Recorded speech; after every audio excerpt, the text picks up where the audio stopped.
नमस्कार प्रिय दर्शकों, आगे बढ़ते हैं। फलित ज्योतिष पाठ संख्या 3 की बात करते हैं। आज हम राशि और उनके स्वामियों को जानते हैं। पूर्व के पाठ में हमने नक्षत्र और उनके स्वामियों को सीखा था। आज हम राशि और उनके स्वामियों के बारे में जानेंगे और किस प्रकार हमें सुलभता से याद हो सके और लिखने का तरीका क्या होगा यह भी जानेंगे, क्योंकि आप जो टेबल बनाएंगे, जो चार्ट बनाएंगे, उसमें लिखने का तरीका ही आपको स्मरण रखने में लाभ प्रदान करेगा।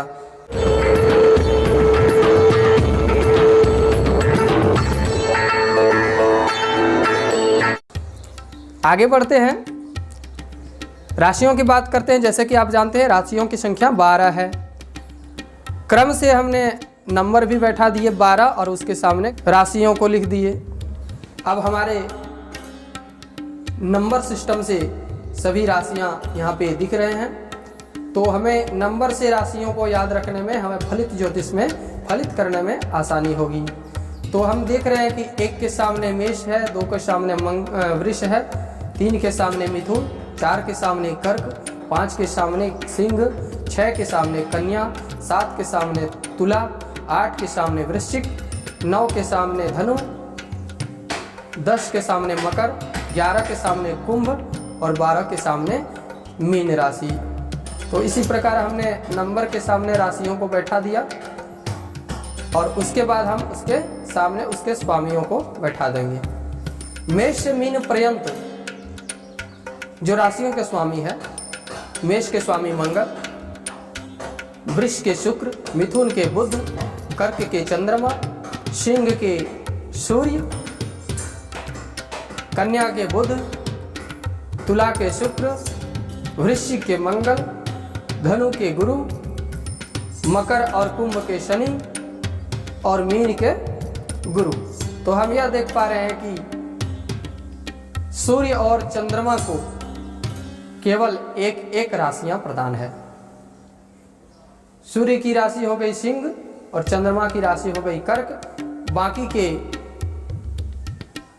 5 ग्रहों को 2-2 राशियां प्राप्त है, यानी 2-2 राशियों का स्वामित्व प्राप्त है।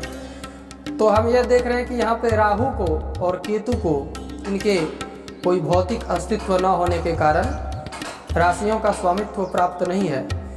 तो हम बात करते हैं मंगल, बुध, गुरु, शुक्र और शनि की। इनको 2-2 राशियां क्रम से प्रदान हुआ, 2-2 राशियों का स्वामित्व प्राप्त हुआ।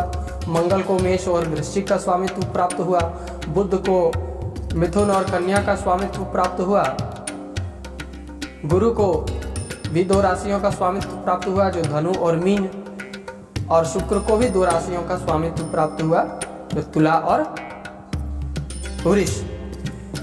तो वृषभ और तुला राशियों का स्वामी शुक्र हुए, धनु और मीन राशियों का स्वामी गुरु हुए, कन्या और मिथुन राशियों का स्वामी बुध हुए और मेष और वृश्चिक के स्वामी मंगल हुए। तो इस प्रकार हमने आज राशि और उनके स्वामियों के बारे में जाना।